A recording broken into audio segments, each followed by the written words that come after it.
সেখানে বিপুল কার্তুজ উদ্ধার হয়েছে, একজনকে গ্রেফতারও করা হয়েছে। আলমারির তলায় থরে থরে সাজানো ছিল কার্তুজ, 53টি কার্তুজ। গোপন সূত্রে খবর পেয়ে পুলিশ অভিযান চালায় আর অভিযুক্ত আবু তাহের মোল্লা তাকে গ্রেফতার করা হয়েছে। বিপুল কার্তুজ উদ্ধার হয়েছে ক্যানিংয়ে, একজনকে গ্রেফতারও করা হয়েছে।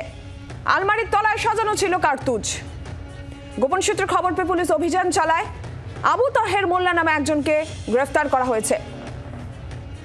প্রসেনজিৎ সর্দার টেলিফোন লাইনে রয়েছেন, জানাবেন আরো বিস্তারিত। প্রসেনজিৎ, কি খবর পাচ্ছ? দেখো, এখনো পর্যন্ত যেটা প্রশাসনের তরফ থেকে যেটা আমরা খবর পাচ্ছি যে ক্যানিং গোলাবাড়ি এলাকায় সেখানে এক ব্যক্তির বাড়ি আবু তাহের মোল্লার বাড়িতে বিপুল পরিমাণে বলা যেতে পারে এই কার্তুজ উদ্ধার হয়েছে এবং আলমারির নিচে পুরো সাজানো ছিল এই কার্তুজ। গোপন সূত্রে খবর পায় ক্যানিং থানার পুলিশ, তারপরে এই বাড়িতে যায় এবং সেখানে গিয়ে আলমারির তলা থেকে বলা যেতে পারে 53টি এই কার্তুজ কিন্তু উদ্ধার করেছে ক্যানিং থানার পুলিশ।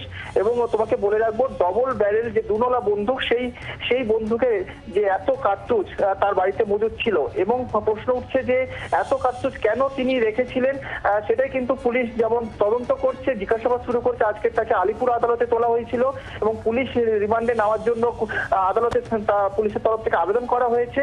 এবং প্রশ্ন উঠছে যে এই কার্তুজের সাথে বন্দুক কি ছিল তার বাড়িতে, সেটাই কিন্তু পুলিশ এখন। আর এই আবু তাহের মোল্লা, তার কি পরিচয় জানা যাচ্ছে? দেখো, এখনো পর্যন্ত যেটা জানা যাচ্ছে যে রাজনীতি বা তৃণমূলের কর্মী এই ব্যক্তি আবু তাহের মোল্লা এবং তার বাড়িতেই কার্তুজ রাখা ছিল। কিন্তু তার স্ত্রী যেটা দাবি করছে যে তাদের বাড়িতে এক ব্যক্তি রাখতে দিয়েছিল বেশ কয়েকদিন আগে এবং তারা জানতো না যে প্লাস্টিকের মধ্যে সে জিনিসগুলো কি ছিল। কিন্তু পুলিশ কিন্তু যখনই যে কার্তুজটা উদ্ধার করে সেখানে কিন্তু বলা যেতে পারে কোনো প্লাস্টিক জাতীয় কোনো জিনিস ছিল না, আলমারির তলাতে সারি সারি ভাবে সাজানো ছিল।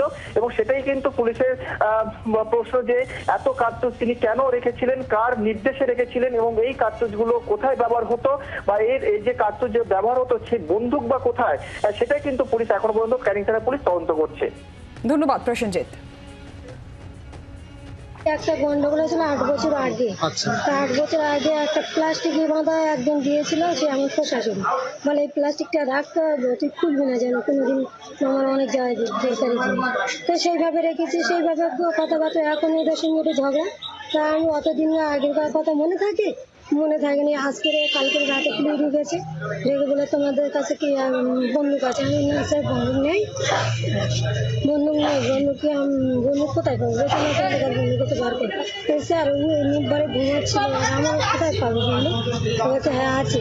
তাই বলছি স্যার আমি নিজে মুখ থেকে বলুন স্যার আপনি শ্বাস করে দেখুন, যদি আমি কিছু রাখি তাহলে আপনার না, আমি তো জানি না, তো জানলে তো আমি ফেলে দিতাম। ওটা কি ওগুলো ওই জিনিস বা এইসব কি জিনিস আমি তো জানতাম, যদি ওই বাড়ির মধ্যে কি রেখে দিতাম।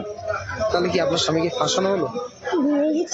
হিসাব মতো ফাঁসানো হয়েছে বা অনেক কিছু, একবার নয় দ্বিতীয়বার বারবার ফাঁসানো হচ্ছে।